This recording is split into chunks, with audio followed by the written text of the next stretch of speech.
Welcome everybody to the Committee of the Whole meeting for September 9th, 2024. Ms. Parker, do we have any declaration of conflict of interest? There were no conflicts of interest declared. Okay. Public administrative presentations. 2.1 2025 budget kickoff by Sonia Gauvin, our treasurer.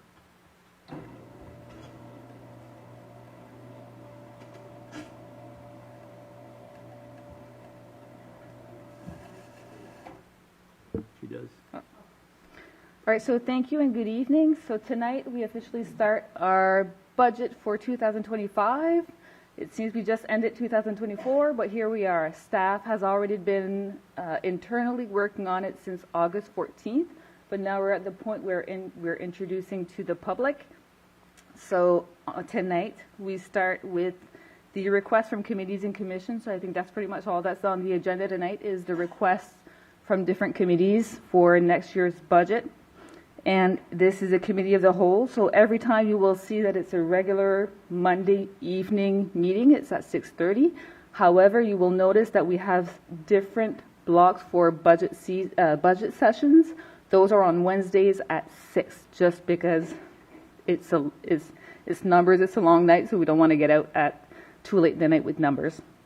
So after tonight, then we take everything and we package different budgets for the municipality, and then we come back on October 7th, but before we obviously have a September 11th closed meeting for HR presentation. Those need to be in camera for obvious reasons.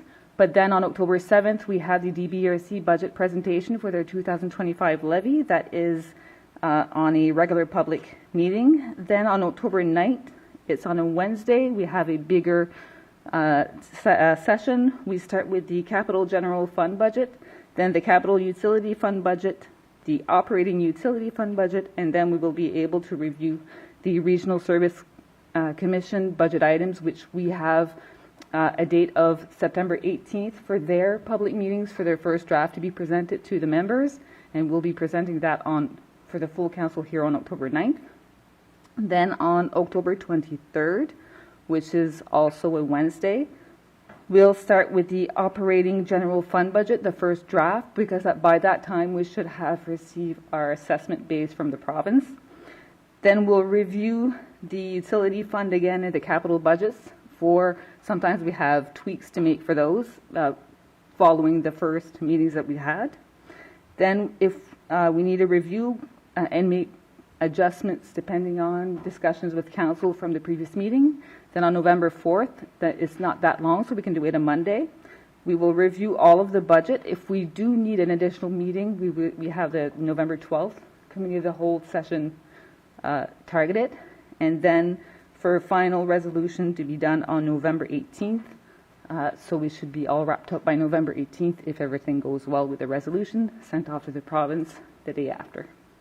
That's the calendar. Hopefully we're good for this year. Any questions for the calendar? If not, I'll leave the floor to those fine folks behind me. They have a lot more fun stuff than I do. Thank you very much, Sonia.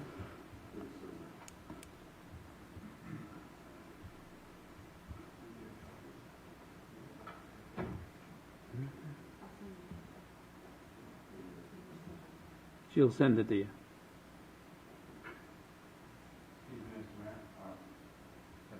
A copy of that schedule? Yes. Can it be sent to us? Ms. Parker just said she will send it to you. Thank you. Okay, we got the 202 Bathurst Public Library by Miranda Angelski.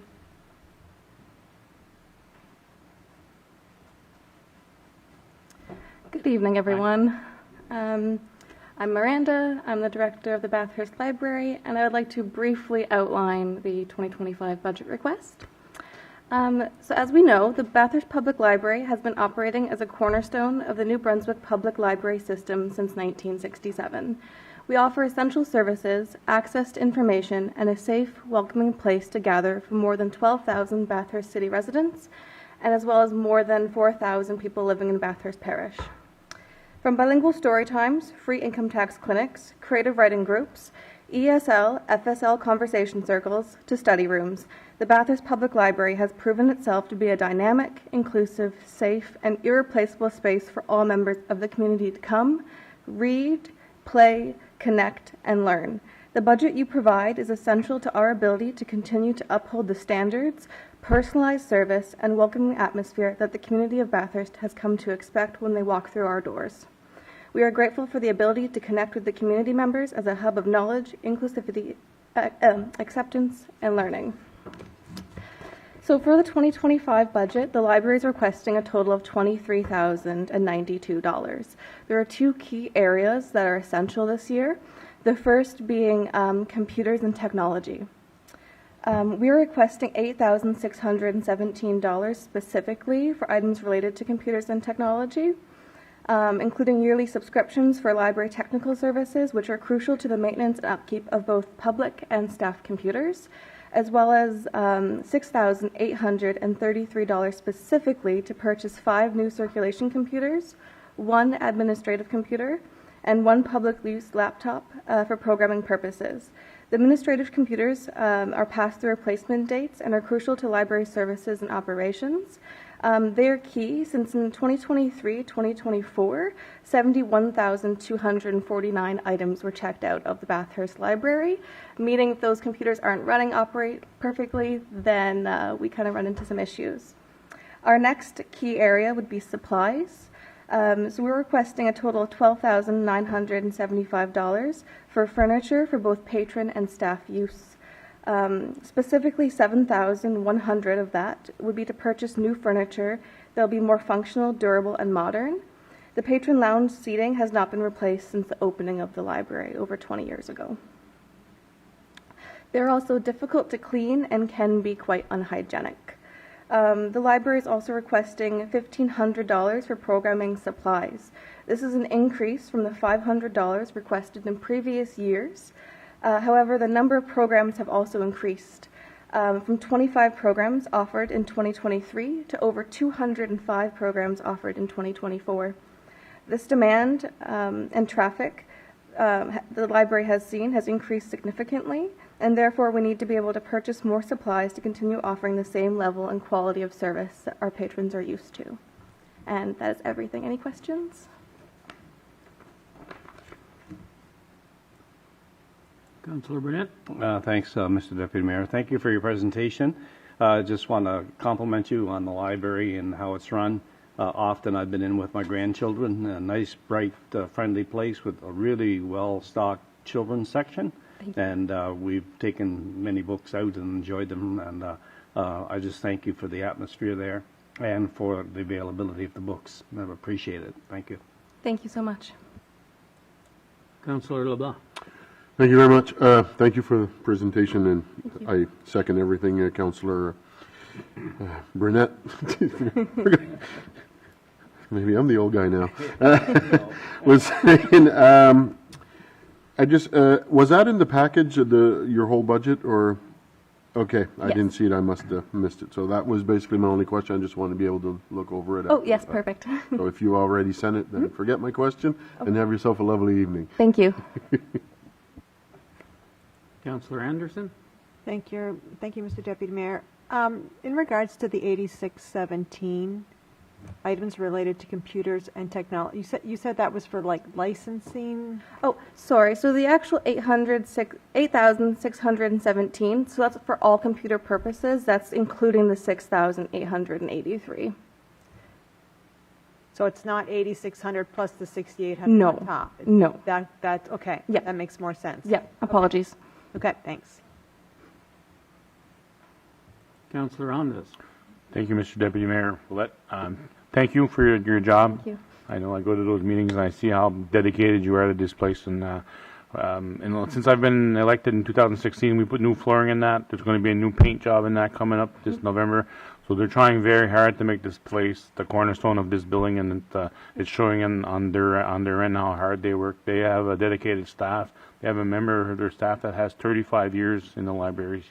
So just to show the dedication that they have to this. So I think this budget, it warrants our attention and our approval, so thank you. Thank you. Seeing no other questions, thank you very much for your presentation. So the grant committee, I'll look over it and get back to you. Thank you so much. Thank you.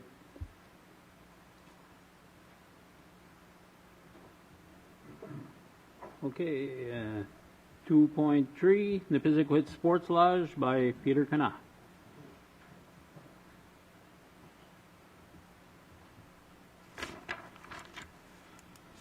There. Good evening, Your Worship, councillors, and staff. My name is Peter Knapp. Oh, hold on. I need glasses.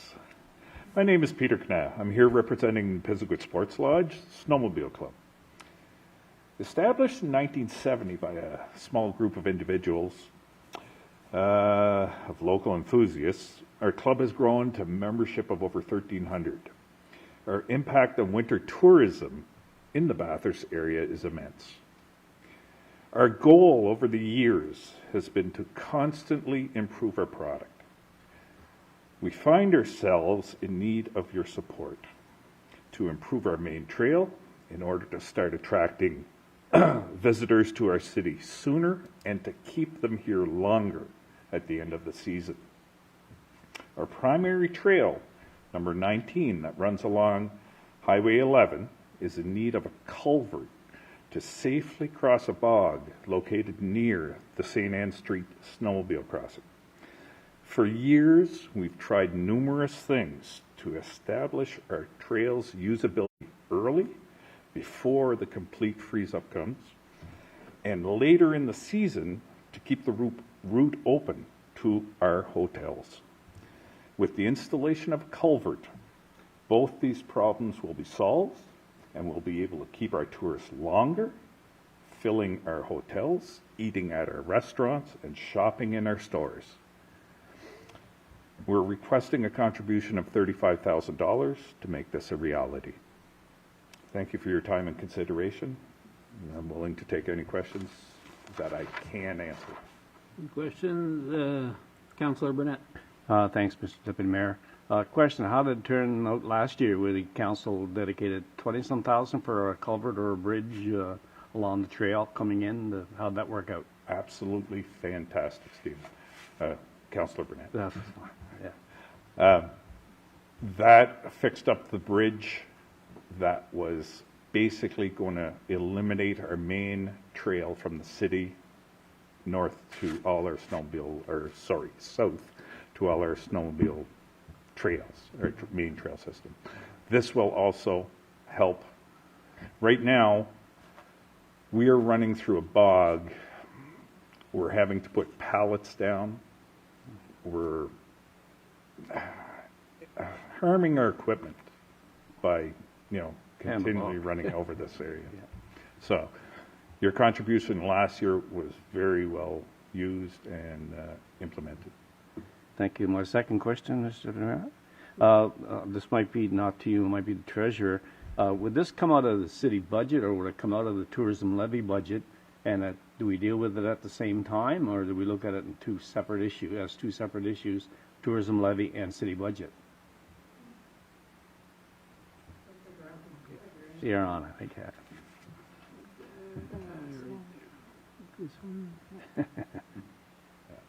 Well, I'll turn mine off. Management 3. The bottom. Okay. She pressed it. Okay. All right. It looked like an emergency vehicle going like on and off. So it would depend, obviously, with the tourism fund.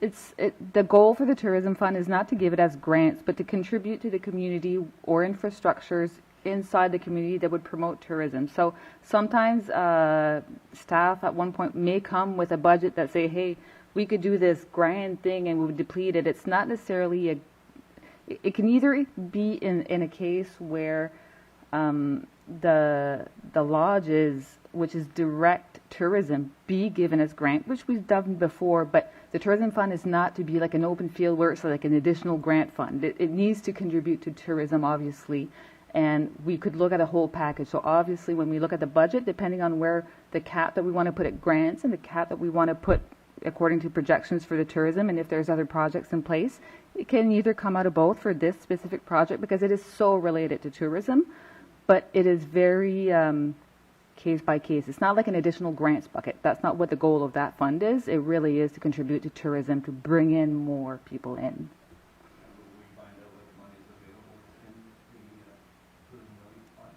October 23rd.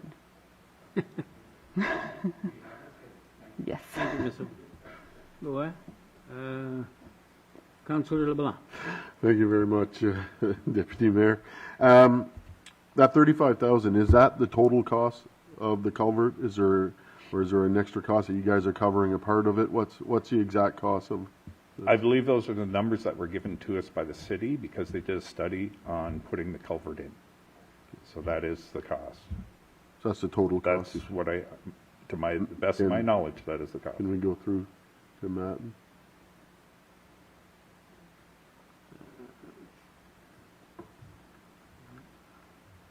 I'm getting there. Rookie. There you go. Thank you, Richard. So the estimate was made based on the price of the culvert that was put in last year. The logistics for this culvert is it's at the bottom of a very steep slope. It's within our watershed. There's going to be some extra permitting and some extra time taken to get things in place to get this going. 35,000 we feel is a reasonable budget for it. So my next question is that, so there's no contribution from the membership? All volunteer hours if needed. We're there to help. Yep, no, understood. Just wanted to clarify that. Thank you very much. Yep. Okay, Councillor Anderson. Oh. Okay. Councillor Hondas. Thank you, Mr. Deputy Mayor. Mr. Canal, is the trail pass money that we contribute, would that not be able to get covered under some of this, or that culvert, part of the trail? And I know that money's supposed to go back into the trails, or? There's different projects and different assignments for all the contributions. Okay. We have allotted, how can I say it, in our budget for expansion and everything else, like we just purchased a new groomer to make our system better. We're selling off the old groomers. There's operations and everything. So this falls under the trail system. If 35 is not enough, by all means, I'm sure our board will contribute whatever's needed to make this work. And just for logistics, idea of where this is, that going across St. Anne's, going downhill, going up there on the highway area? If you were going out St. Anne Street and go over the Highway 11, it's to your left-hand side. Okay. Okay, in that gully foggy area. Okay, perfect. Yeah.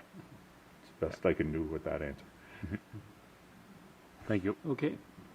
Well, thank you very much for your presentation, Mr. Kana, and like you said, the Grants Committee will be overlooking it, and we'll get in contact with you. Thank you very much.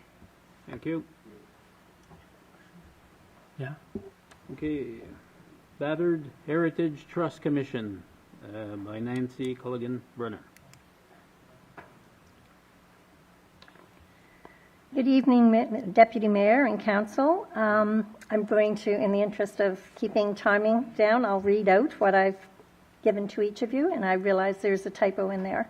As in past years, the Bathurst Heritage Museum submits a letter of application for financial assistance along with financials to the Council for preparation of the upcoming annual budget for the City of Bathurst. Please accept correspondence as Bathurst Heritage Trust Commission Inc.'s official letter of application along with the financial report showing actuals to 2023 and the proposed budget to close 2024. We respectfully request $12,000 from the City of Bathurst for, and this is where the typo is, it should be 2025, to help with our operating expenses. And in September, basically a year to the day, I stood here and I brought to your attention that our building was 56 years old. Of course, another year puts it at 57. We've been in the Bathurst, in the old library building, as everyone refers to it, 20 years this year. January, we were there for 20 years. And time really goes fast. And I've been there for 10. So, okay. So it continues to need repairs and updates. The items I mentioned are the converting of our lighting system from fluorescent to LED, updating our floors that have slits in the seams of the carpet and chipped linoleum that creates a safety hazard, and getting advice on what to do with our 57-year-old hot water furnace. So at the end of August, we converted the lighting system with the application of a CIF, that's Community Investment Fund grant through RDC. We were able to obtain a $5,000 grant, and the full cost was $5,145. This was not replacing the lighting system. This was a retrofit, removing the fluorescent and bringing in the wiring and everything that was needed for. So needless to say, the upswing on that is everything is brighter. But it also shows the things that are not so great in a nice, bright way. Okay, so the next step is flooring. So many of you already know that it detracts from the overall look of the museum. So a rough estimate that happened today from Carpet Ranch's installer indicates that it will cost approximately $60,000. That's for the main level and the mezzanine level. So I've already had a conversation with for RDC to see what kind of grant situation that we could, somewhat like a few years ago, you'll know that we had the front entrance problem where we had to replace the whole flooring and excavate and everything. So anyway, I told them that this would be somewhat like that, where it would be in excess. So would 50% be allotted, but it used to be a cap at 10,000. They said that now for the 2025 budget, that there's a possibility of it capping at $15,000 to $17,000, and that more than likely be. They didn't promise, but they indicated that would be coming our way. So that's theirs is somewhat like yours, I guess. March 31st is the close of your year, so this would be the April 2025 to March 2026 fiscal year. So I'm hoping that the city will chip in $25,000 on our flooring. We're part of a nonprofit category in the Curling Club's Chase the Ace. We've already started a campaign fund to cover the balance of what RDC will be giving us and hopefully what you will be giving us. Plus, I've gotten 2 promises of very healthy donations. So I'd like to see how all that unfolds when, and the timing of this would be, the starting of the installation would be from January to March. So I know that's before the fiscal year ends, the current fiscal year ends. And I put down that I would like to have it for January 2025, but I don't know if you have that in reserve for this current fiscal year, or do I have to wait till April to get that? Anyway, and so if you look at the 5-year financials I've attached, you know that we're not frivolous in our spending. We keep the spending to the necessary. Now, I've put this in here just to give you a sense of who I am. To achieve that, I have shoveled snow, mowed lawns, cleaned toilets, and kept the lights on. So we have more wonderful volunteers, and they also multitask. And so I'm not shoveling alone sometimes. There's others there. So they want what's best for the museum as well. One of our directors, Renee Doucette, has a unique gift of tidying up displays so they don't look cluttered, and the public has taken notice. We've had a tremendous amount of feedback on how our displays are looking. Another one of our volunteers, Robert Roy, has been commended numerous times for his bilingual tours through the museum. Florence and her crew from our genealogy department are true partners in the museum. City Hall and the library have forwarded requests for our genealogy and archives department. We receive requests both nationally and internationally, and the Waterfront Tourism Office sends us wonderful foot traffic. So the Bathurst Heritage Museum is truly an asset to not just our city, but to our region. It is the only museum in the north of the province that is opened year-round, ready to share our heritage and enrich our culture through collaboration and respect. My wish is for the museum to look her best, and I can do that with your help. Second page, I've given you, I'm not going to read this out, but I've given you a sense of what we've accomplished in our year so far and what's upcoming. So I also ask you to keep your eye into the upcoming events because you'll be invited to these events as well. So that'll be coming. And then the last 2 pages just gives you an indication of what our flooring looks like. Is there any questions? Yeah, we got a few questions here. So, Councillor Henderson? Thank you. So $37,000 total Total. is what you're looking for. Yes. So $60,000 for the carpets. And linoleum. Is that, yeah, that's what I was going to ask. What are you replacing the existing with? Okay, so if you look at the second last page, Yeah. you'll see that there's carpeting and linoleum, and the mezzanine level is fully carpeted, but it has like, I think it's 1x4s that are on end, and then there's plywood over top, and then there's carpeting on top of that. So the installer today said that that was great because that could be replaced easily with top-of-the-line carpet. I know I'm not going to get the word right, sorry. It's like carpet pieces, like large. Like the tiles? Like, yeah. But he used another word. I'm sorry, I should have written it down. But that way, he said too, with it's the top of the line with durability. And he said if something should happen to one area, it would be like a heat gun that would go over it, and that tile would then be lifted up, and another one could be put in place. So his suggestion was to also buy a few extra just in case at the same time. So you're not having to replace, do like a reconstruction on the actual flooring. It's just replacing what is there. Yes, he did indicate that on the main level, so where we had the front entrance problem, to the left and to the right of that, there may be some minor repairs that need to be done to smooth out because he said that there was some concrete dust as you're coming into the right of the door. And he said that they would remove that and then fill that in with something that would be more solid, keep it uniformed. And on the main level, his suggestion was to use a product called flex planking. And again, he said it's a glued down tile. Again, it has the same capacity as the carpeting, where if something was damaged, you could remove it and replace. And he said that had a very long durability. And that's what I was concerned about. I said, this is, like 57 years old, what we have now.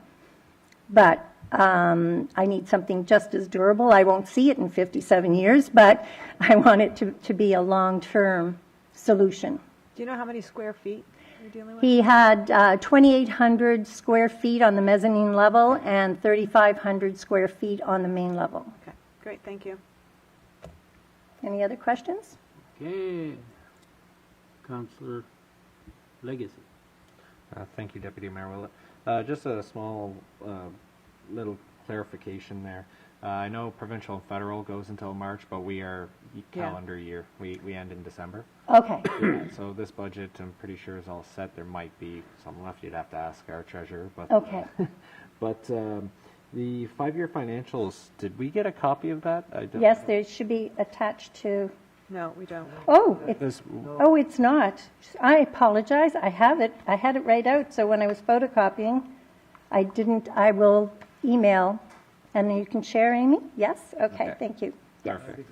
Perfect. Yeah. Thank you. Yeah. We run consistently, and it's very little profit at the end of it because, as you know, well, let me explain to you. So last year we got 12,000 from the city. From the province, we get 9,000. Seriously, 9,000. And it's been that way every year for the 10 years I've been there. So, and we get $3,000 for repair and upkeep of artifacts, and I have to sign a declaration, a resolution to say that I'm not going to spend that $3,000 on operating. It has to be on. So, obviously, what comes beyond that is begging for money. I'm not very good at begging for money, but I do get excited and enthused, and I think other people do as well, and that shows in some of the donations we've had. So we've had some lovely contributions, let's put it that way, and but they're one-time things. When you get a large donation, it's not like you can go back to the trough over and over again, right? So, and the installer was talking about the coloring of the plank flooring, and he's working on a building right now, and he's excited about it. He said, I'm bringing in a plank tomorrow to show you. He said, the color, it's not too dark and it's not too light. It's going to fit in here, and it's going to make this place shine. Well, you know what? It already shines because our LED lights are in there, but let it, then it really will make it look a lot better. But this is something that is in the works. We have more projects. RDC has also indicated that they're doing up to 7,500 rather than 5,000. So for the smaller projects and he said, I want you to apply every year. So there are other projects that I say that need to be done. It's, like I said, it's a 57-year-old building, so, but I am going to take advantage of every grant that I can possibly get my hands on. Okay, any other questions? Yeah, we have one more. Councillor Burnett. Thanks, Mr. Deputy Mayor. You didn't mention about summer students. You provided employment for... Yes, I have it on the second page, but I had 4 students this summer. 3 of them were part-time. So Annie Doucette was our one full-time. Lauren Hathaway takes online courses, and so she works part-time. Olivier Autier was a high school student, and he's going into his first year of university for archaeology, so history was really going into his favor, but again, part-time hours for the summer because he had volleyball and other things to get ready for university. And then I had Vincent Sturgeon for 3 hours a day, 5 days a week. So when I went to, as far as the funding goes, I went to the museum services where they sponsor the payroll of students. They told me that they wouldn't give me any extra because if they gave it to me, they'd have to take it away from someone else. So, but I talked them into job sharing. I said, this is a thing of the future, it's a thing of the present. So I said, if I have 3 students that job share, will that be approved? So she came back with the approval on it, but I had to rework the numbers and who was going to get what hours and whatever. The 4th student, which was Vincent, they wouldn't approve that. So I went ahead with that anyway. He was only working 3 hours a day, 5 days a week. And he helped me with our November project. We have an exhibit, a Remembrance Day exhibit, on the Hong Kong prisoner of war. We're having a son of one of the prisoner of war from Jacket River area come to do a speaking presentation, a book signing. He wrote a book on his dad's journals of being a prisoner of war.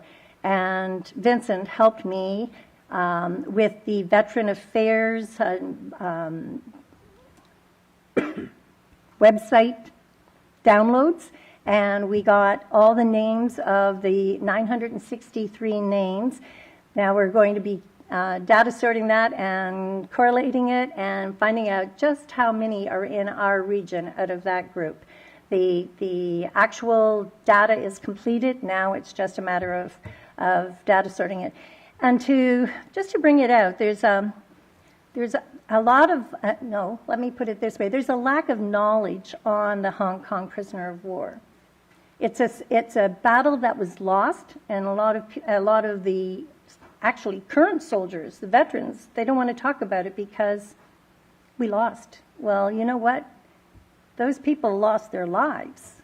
And even if they didn't die, they lost their lives because that was quite an impact that being a prisoner of war had. So I want to really bring that out. I want to get the students from ESN, BHS, wouldn't hurt to even have Superior Middle School involved in that, Terry Fox. I'm going to invite all the children to come and see. The idea is to have a map, list all the names, but have a pin with a red top on it, and start putting them into the areas of New Brunswick that the prisoners of war came from. It'll be impactful. So I invite you to come. It'll be on the 9th of November so that we don't overrun on the 11th, right? To take respect for that. Okay. Anyway, any other questions? Thank you.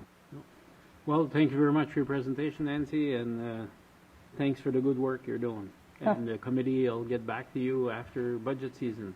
So. Okay. Thank you very much.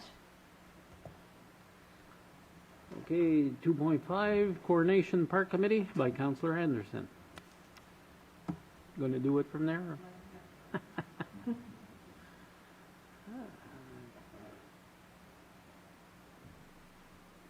Push my button. There you go. Oh, there you go.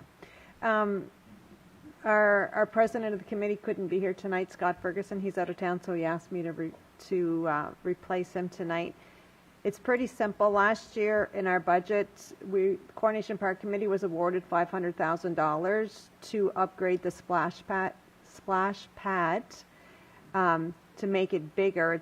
The current one that we have is pretty small for the amount of kids that use it, so we wanted to make it bigger. Plus, on top of that, the electrical and the plumbing needs to be replaced for the splash pad. So there was a caveat that we needed to get funding, governmental funding, in order to get the money from the city. We found out actually last Tuesday night that the funding stream that they applied through, we were denied through that funding stream. Therefore, it was kind of dead in the water with RDC. So we are looking to reapply through RDC's regular funding stream, which typically covers like 40% of the cost, I believe, Matt? I think it's 40% of the cost that they cover. So basically, we're asking for the same ask as last year, wanting to carry it over to this year, hoping that we can get that funding through RDC. Are there any questions? Councillor LeBlanc? Yeah, just a quick one. So last year, what was that 40%? Is that roughly the same thing that would have been covered on last year's? Last year, we were hoping that with the funding stream that they applied for, we were hoping it was going to be more of like a 33 kind of deal. But that stream has dried up. So hopefully, I don't know if they can possibly find another funding stream, but worst case scenario, they're going to apply through the regular fund that RDC has set up. And that one there covers typically 40%. We're looking at a $500,000 upgrade to the splash pad. And like I said, worst case, like the plumbing and the electrical has to be upgraded. So my question on that, so if you're losing instead of getting 66%, I'm assuming we were at 33%? We were, Sonia, you'd have to explain it. There was $500,000 allocated with the caveat that there was other fundings. I want to say last year, was it up to a maximum, Sonia, of 250 or 300?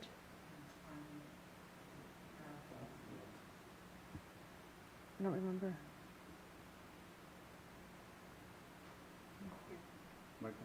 Oh. She's looking. No, it's not on.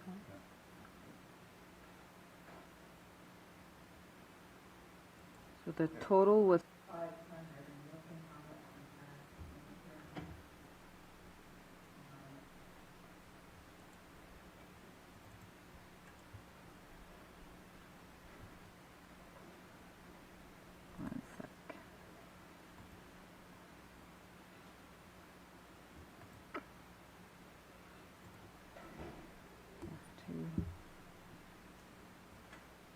Well, she's looking for that just to explain why I'm asking this is I just want to make sure, like, if our percentage, if we remain the same, does it allow this project to get done?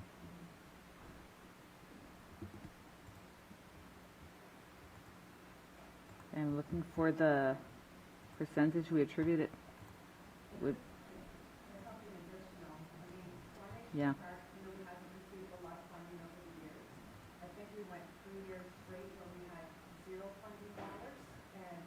Understood, because just the budgetary situation the city was in at the time. The year that, the first year, I think it was 3 years ago, we received $250 through the budget. But Coronation Park itself only received, I think it was 109,000 of that 250 because the remaining monies were allocated to Richelieu Park and the waterfront area. So Coronation Park didn't get the full 250 that they were allocated that year as well. Yep. Go ahead. No, it's just because I was asking the questions. Usually you keep Yeah. me on. Yeah, I understand that, and I believe that was one of the reasons that motivated us to approve that last year, because we understood the importance of that park in our city. So that's not in question in the least. So Sonia, how are we doing there? Are we getting close to?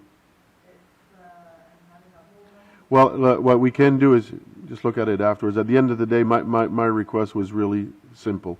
Let's make sure we can get this project completed, and obviously without running into bankruptcy here, but do the best we can to make sure this is.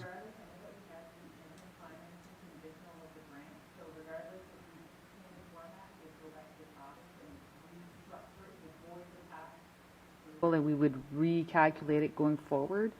But it would be a higher contribution for sure, because if I do the math, if it was normally based on a 67% reimbursement, the difference in cost, which I did real quick, because right now on 40% we'd get $200,000 from RDC and $300,000 from our pockets, versus $335,000 that we would have gotten for funding and $165,000. So it's a higher contribution of $135,000. So it depends on the capital request that we get this year in the overall, but obviously we'll match what we had matched last year. We'll void that in the equation and replace it with this format of the 40%, and it would still be conditional on the RDC. But yeah, it would increase the Well, value. we'll have those discussions during budget period, but I certainly would like to see us complete this for the park. I mean, so many people use this park, so many families. This summer, myself, I know you have children, but all the events that were there that we went to, it's a cornerstone of our city. It really is to me. So, all right, we'll work with that during the budget session. Okay, Councillor Legacy. My question was more on the logistics of delaying this by a year. If it's already in this budget, can we put that money aside into a reserve and not technically affect next year's budget except for the variance and the percentage? So let's say it was 200, just for simple numbers, out of the 2024 budget. Well, it's already earmarked. If we put it aside and be able to spend it next year, it wouldn't come out of next year's budget. It would still remain in this year's. Is that how that would work? So it would come out to the same, for the simple reason that we're planning to borrow, if I'm not mistaken. I go by memory. But if we were planning to borrow, when we go for debentures, the amount will still, the reimbursement will still hit at the same time. So we had in the debentures, when we do the calculations for this budget, when we reverse it, it'll reduce the future year's debt profile and will increase it by that much. So yes, it comes out to only the difference of what the increase is for next year. But because right now in our debt profile, in our projections, we had included this project. So by voiding the old one, it'll reduce the debt profile. Mm-hmm. So the difference will be between the old and the new. Okay. So yeah. Okay. Perfect. Thank you. Okay, so Councillor Burnett. Thanks, Mr. Deputy Mayor. I agree the park is cornerstone of the community, and then so many people have used it because I was there many times because of children. But the other thing, I know we haven't got the final report in yet, but the Hospitality Days had a really good concert over in the corner of the park last year. Is there any financial needs for that part of the park that we should consider to make sure that they can go forth again next year? Or, I don't know, electrical, plumbing, whatever. But do we receive any requests through the park committee to improve that area for Hospitality Days? No, I don't think so. What I think Hospitality Days, they've done some electrical work themselves. That's what the Councillor Knowles would have.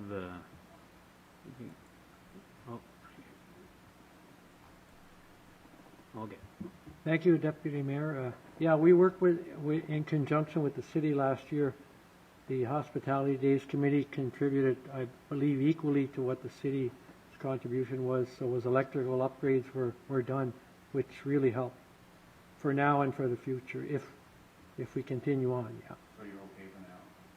As far as I know, I don't know if there'll be any more requests. I can't say that right now. I really don't know. But there was upgrades done. Mr. Abernathy can attest to that. It was great cooperation, I must say, between the city and the committee. Yeah. Okay. The only question I would have is, oh, okay. Go ahead. The only thing I would say is, like, I'm here making a request on behalf of Coronation Park. Yeah. Hospitality Days request is a completely different Yeah. beast altogether, so I just don't want that to be integrated within the Coronation Park request. No, it wouldn't be. Thank you. The only question I would have for Councillor Anderson, were the repairs done to Coronation Park, to the playground? Did we had saw there like the mountings were letting go? You mean the flooring? Yeah. I know Andrew McLagan and his team were looking at that. I don't know if Matt would have an update.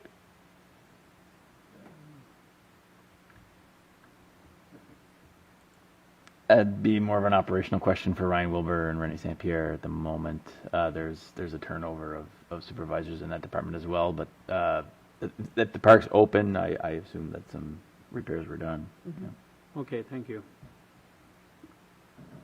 Thank you. 2.6, Charlie's Cat Rescue by Jennifer Chamberlain and Rita Viano-Willett.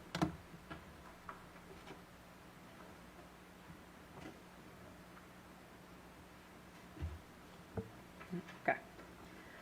Hi everyone. So my name is Jennifer Chamberlain and I'm one of the volunteers for the Charlie's Cat Rescue. So I have Rita and Jennifer here with me for any questions you may have after, because I am still new to helping them out. So the Charlie's Cat Rescue has started September 5th of 2019 by Rita.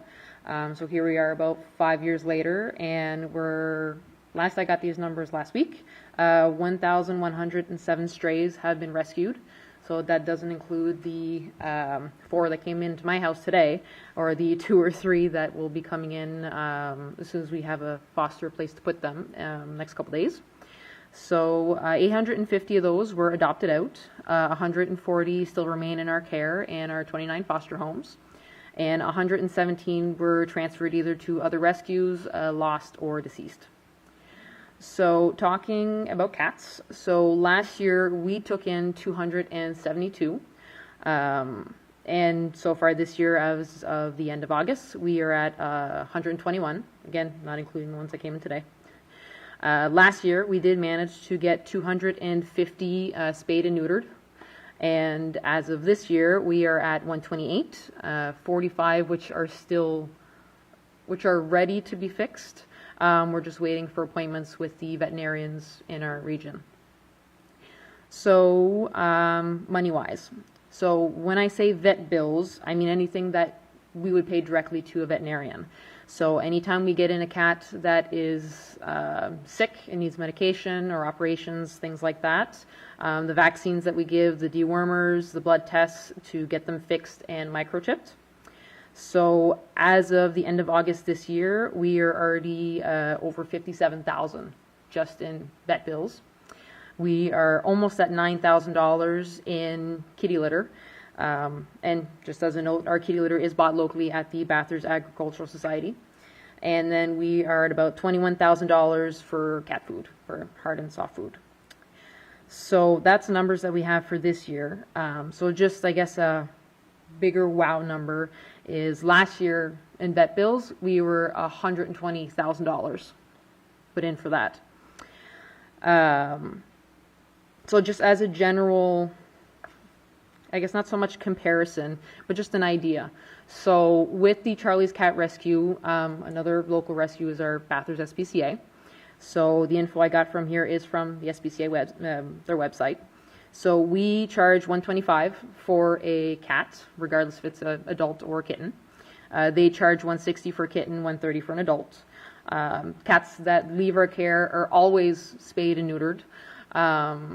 If they do happen to be adopted before they get fixed, we try to make sure that they are adopted locally enough that when they do come due or we do have an appointment for them, we will contact the adopted family and say, here's the appointment date, and we'll set up a pickup and drop off. So then once their $125 is paid, we don't charge them for that. The SPCA, if you happen to get the cat when it's fixed, then all the better, or they will ask for you to fix it with the possibility of a refund. According to their website, they do treatment against fleas, a dewormer, and their first vaccines. We give 2 deworm treatments, 2 vaccines, and any intakes with ear mites, fleas, or lice are treated before they are adopted out. So both with us and them, the cats are microchipped.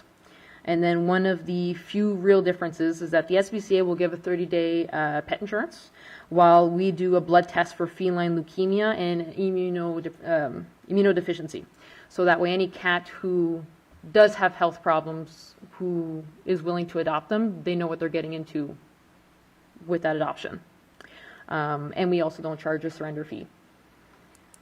So with all of that, this is our first time asking the city for any kind of donation.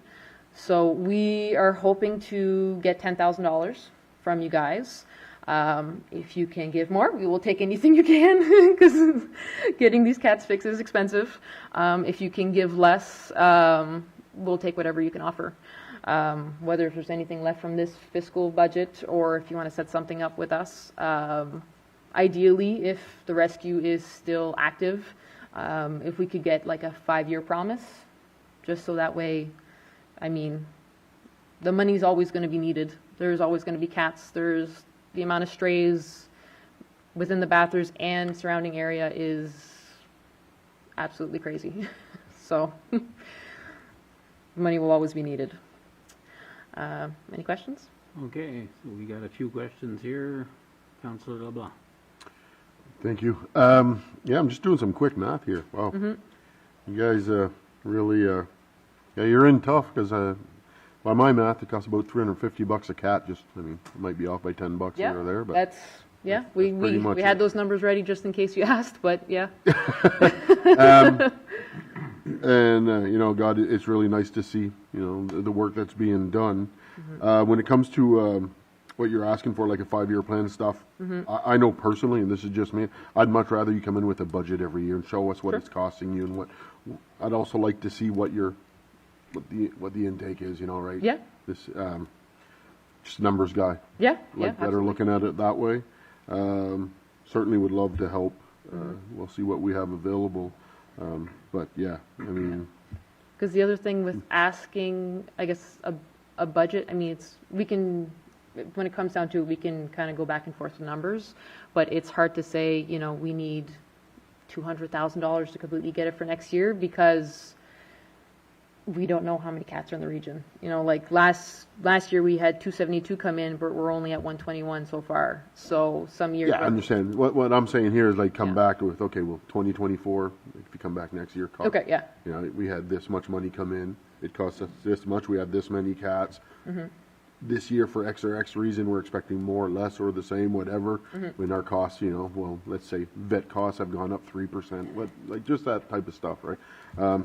I know I'm a numbers guy. I know Stephen over there is even more of a numbers guy than I am, loves to look at all these. So I know I appreciate anyhow when someone comes in with a budget that way and a specific request, and thank you for having a specific request today of an amount. And we'll take it from there and hopefully be able to help. Thank you. Councillor Knowles. Thank you, Deputy Mayor. Well, I can certainly attest it's a great organization. You've been 5 years now. You're 5 years in. Of 850 cats adopted, we have 2 in our household, and a 4-year-old male and a 5-year-old female. And we really enjoy them a lot. But it's really great work that you guys are doing. Your committee, your volunteers, really is. It's a great service for the area. Gives people a lot of joy, a lot of families.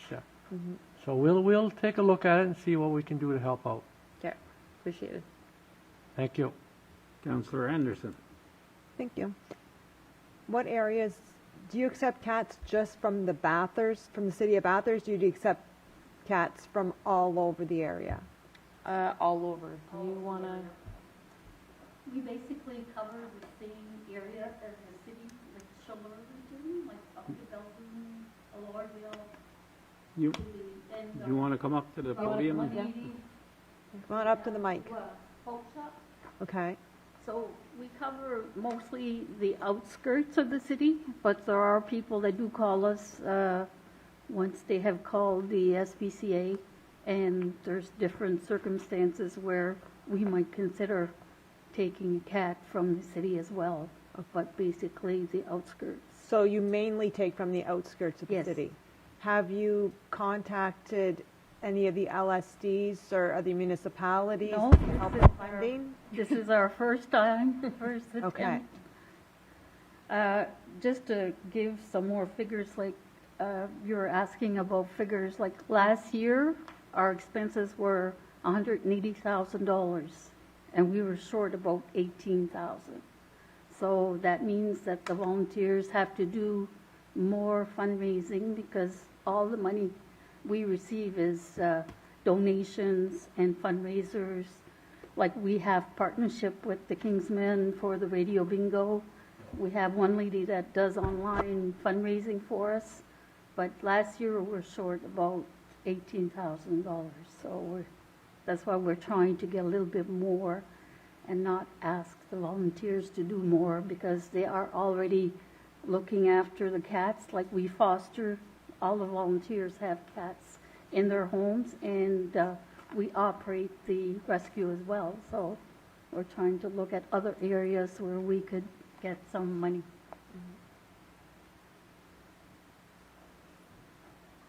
Have you looked at any other possible funding streams, like through government projects or like funding streams through the government? Have you looked at anything else like No. that? No. Okay. We're all new at trying to get extra money, so. No, I get it. I get it. You guys do a wonderful job, like you really do. Thank you. When you don't know where to get the money from, you got to start somewhere. You got to start somewhere, and then you pick away at it, girl. Yeah, you pick away, yeah. Yeah. Okay. Councillor Branch. Thank you, Deputy Mayor. Thank you for everything you do. One thing I just want to point out, just to touch on Councillor Anderson's question, Ward 2 would not be serviced by the SPCA. So that, as an example, like Ward 2 would be serviced by Charlie's Cat Rescue. Okay. Councillor Hondas. Thank you, Deputy Mayor Willett. Are you planning on making this presentation to other communities also, since the cats come from a majority of the outside areas? Bill Bay, Bill Doon. Yes, we can consider that for sure, yes. Okay. As long as someone might have to help us point us in the right direction on where to start, but yeah. I'm sure we could do that for you, and I'm a kinsman. We're a proud supporter of the Charlie's Cat Rescue. I know the amazing job you guys do. You're up before church on Sunday making bingo packages there, so I appreciate what you guys do for us. And just a little tidbit, they had a little draw on that not long ago, and I bought a ticket the last day, and guess who won? It was me. So cost me $20. I made $700 worth of gas cards and stuff like that. So, and thank you. Just to give a little bit of information, today I received 3 calls to take in cats. And the first lady was someone from Riverside Drive. She had a stroke. She's now in a wheelchair and waiting to go to a residence, and she needs to give her cat away. So she called us.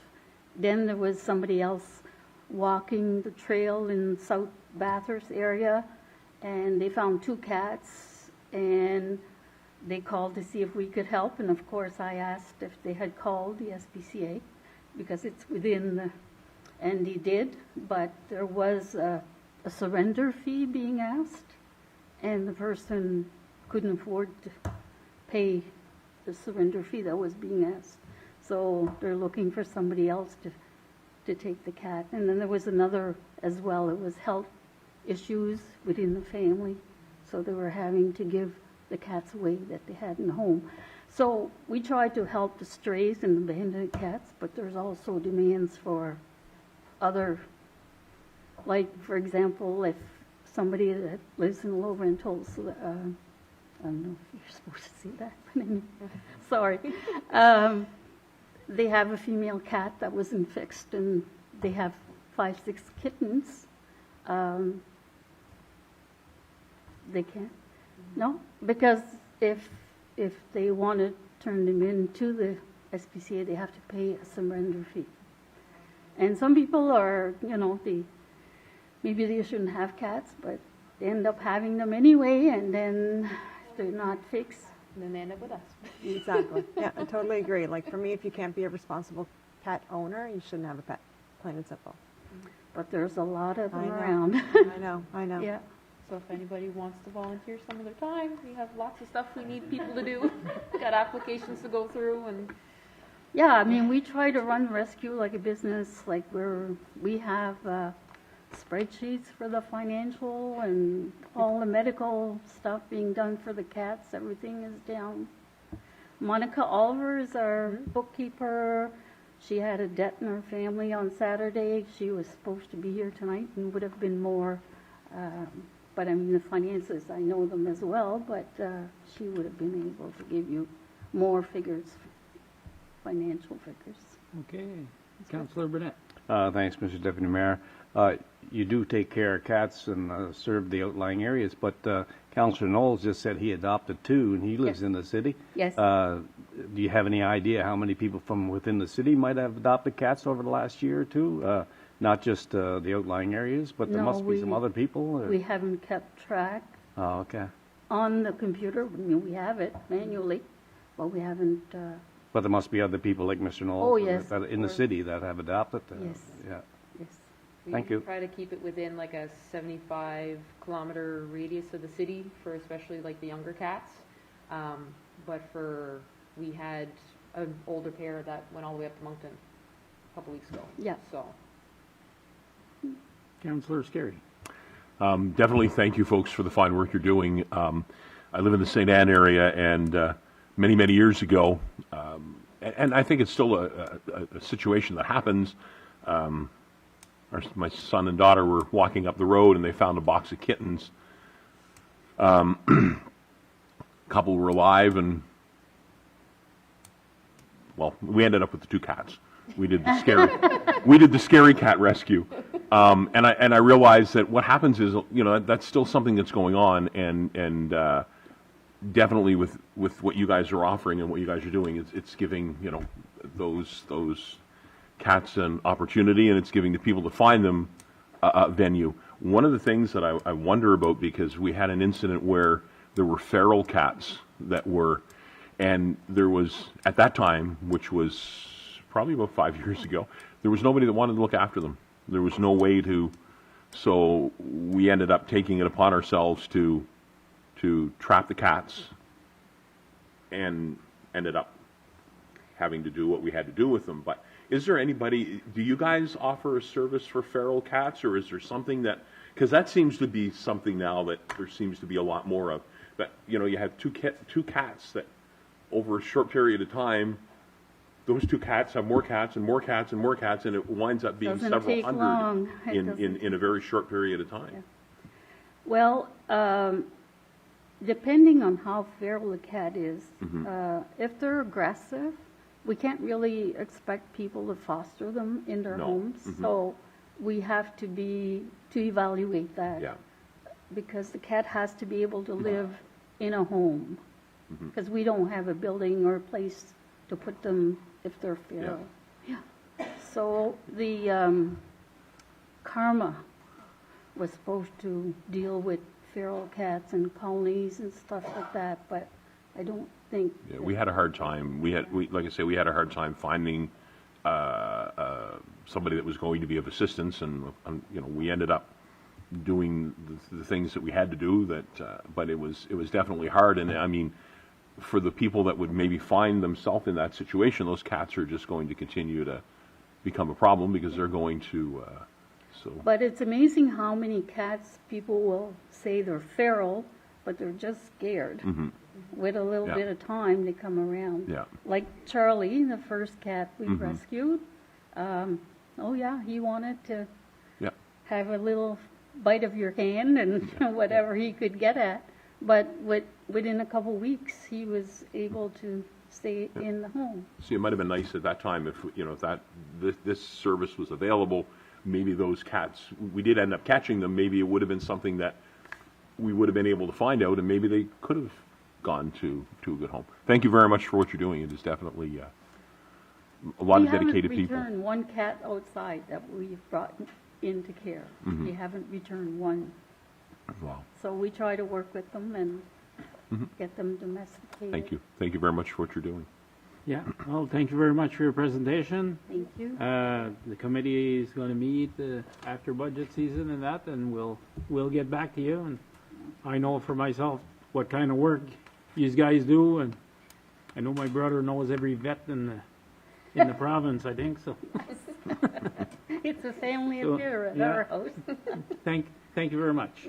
Thank you. Thank you. Now we go to policies, 3.1. Well, they were scared P cats. 2024-10 culvert policy.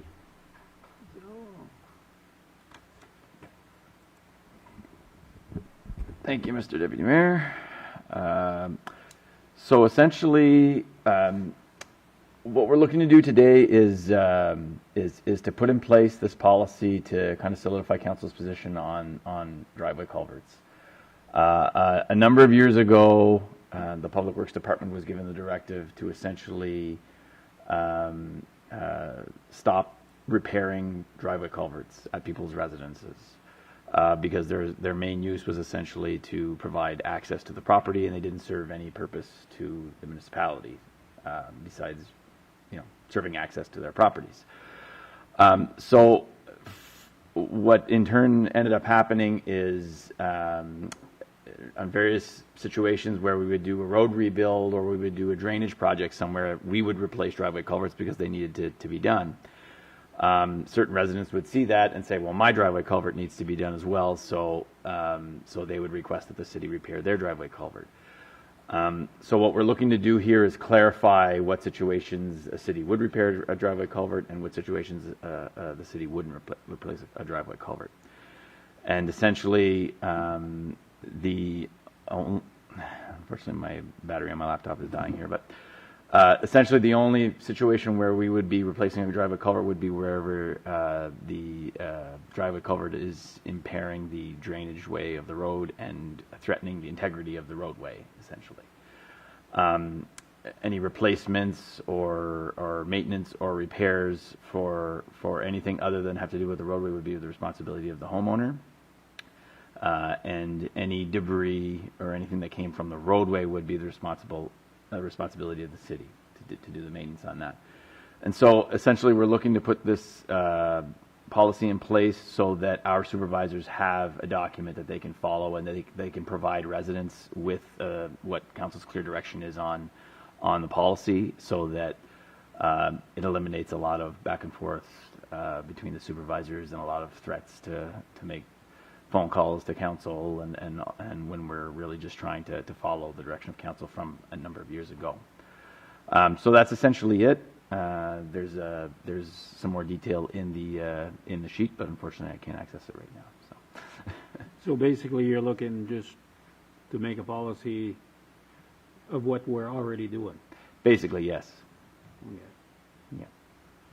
Okay, we got a few questions. Councillor Anderson. Thank you.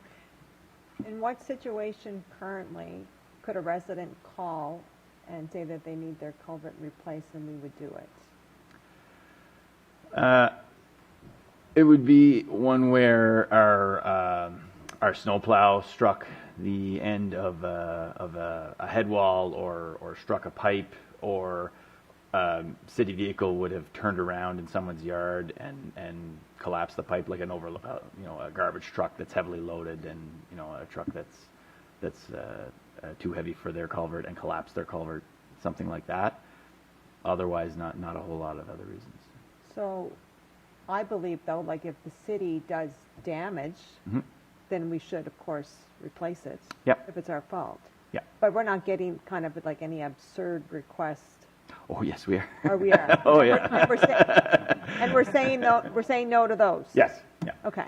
Yeah. Okay. I just think that if we're causing the problem, it's on us to repair the problem 100%. But if it's not our problem, it's not our problem. The majority of the calls we get are from driveway heaving, right? So if somebody has a large bump at the end of their Yes. driveway, and those we don't fix. Yeah. So that would be the majority. The second most common would probably be collapsing head walls, things like that, which we don't fix either. Right. Yeah. Okay. Thank you. Thank you.